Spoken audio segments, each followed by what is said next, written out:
So from Lagos clubs to festivals in New York, Afrobeat is taking the world by storm. The first time I heard of Afrobeat outside of the Nigerian community here in the US was when I was at a supermarket. Then I heard it in Greece. And then today I hear it everywhere. So on today's episode, we're going to be exploring the origin of Afrobeat and how the diaspora communities contribute to the globalization of Afrobeat. And we're also going to be looking at Afrobeat and its future. Let's explore the matter. Stay tuned. We'll be right back.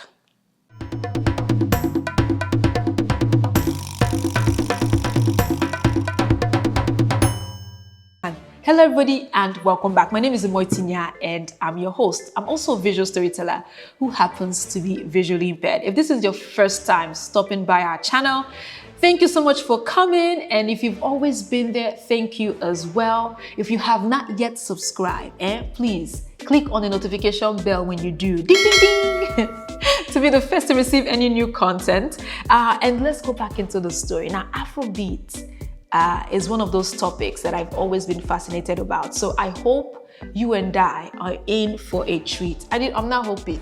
I really do think we're going to be enjoying ourselves with this particular episode. So let's go back into the story. Now, Afrobeat originated in the late 60s and 70s with Nigerian legend Fela Kuti leading the way. Now, Fela blended traditional African rhythm with jazz, funk, and highlife to create a sound that was both revolutionary and deeply rooted in African cultures. Now, the thing is, I would like to play Fela's song for you, but I can't because YouTube is not going to allow me to do that, right? But I would tell you the kind of song Fela played or the kind of music he was known for.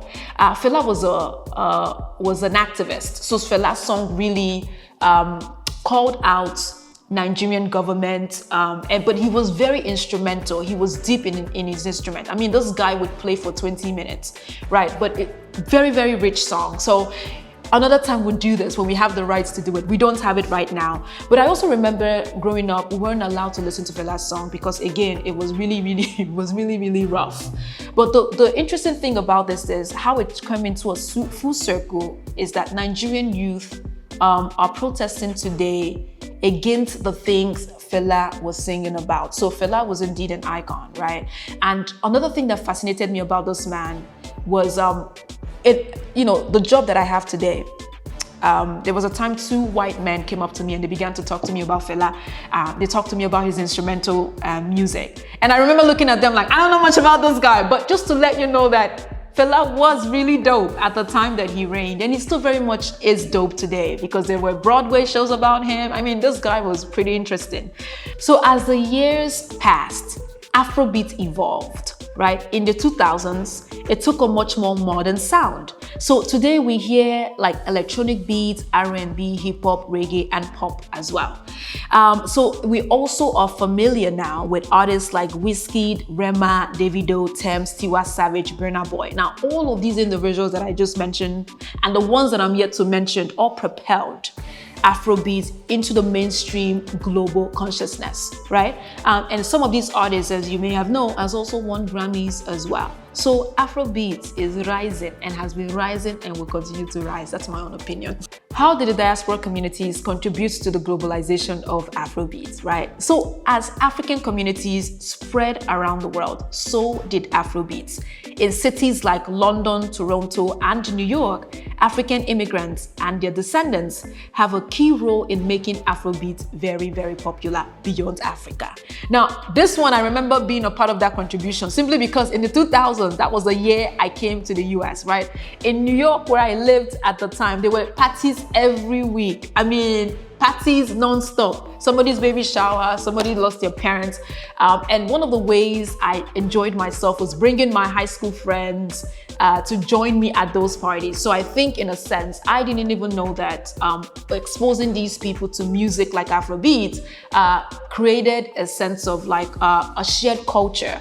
So not only were they listening to Afrobeat, they were also eating jollof rice as well. So not only myself, but people like myself were also doing that in different parts of the world as well. So I believe that all of these different small scenarios contributed to the globalization of Afrobeat. These diaspora communities are a cultural bridge between Africa and the rest of the world. Now, through social media, streaming platforms, and live performances, the diaspora has introduced Afrobeats to new audience globally. Now, the gist is this. It is not just only Afrobeat. There are also several other genres as well, right? Amapiano from South Africa is one of them. Afro House from Angola is another one. Now, all of these are part of the African music, right? And they are slowly rising to the top as well. I think Amapiano is up there already. But anyhow, that's probably can be debatable. South Africans, don't come for me, please. I'm just being silly.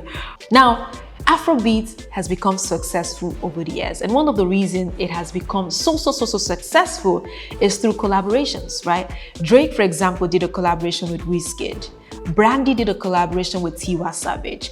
Ed Sheeran did a collaboration with Burna Boy. And last but not least, Beyonce did a collaboration with several artists as well. And there's other collaborations that has gone on as well, right? So all of these different collaborations, right, introduced the Western audience to Afrobeat as well.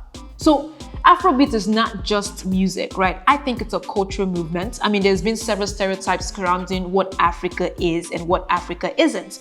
I think through our songs, you've been able to see the potential that Africa has.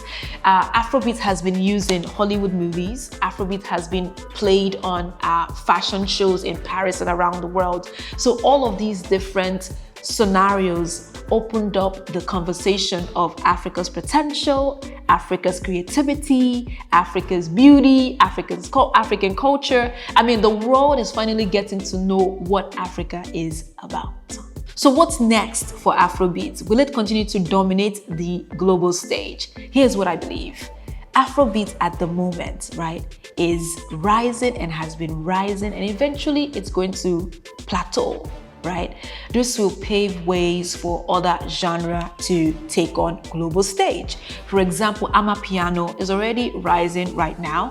That's from South Africa, Afro House from Angola, High Life from Ghana. All of these different genres will also gain their own popularity with time. But I believe though, like many of us have seen, Afrobeat actually opens the door for all of these different genres, right? So it is only going to get better from here. And I also believe that having Spotify, having YouTube, having these different platforms where these musics are being streamed, it gives access to Afrobeat as well. So it is quite exciting for Africa. This is indeed an opportunity for the world to learn about our creativity as people, for the world to learn about our culture, to learn about our language, to learn about what we are about. Afrobeats and African music have an exciting future ahead.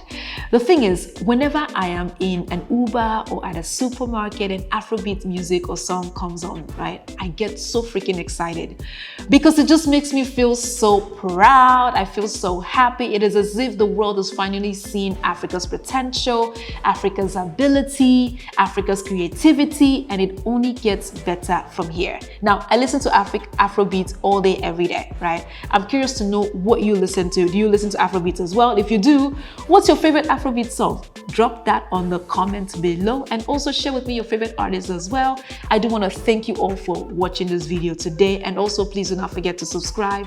Click on the notification bell to be the first to receive any new content, and we will absolutely see you again soon. Stay safe.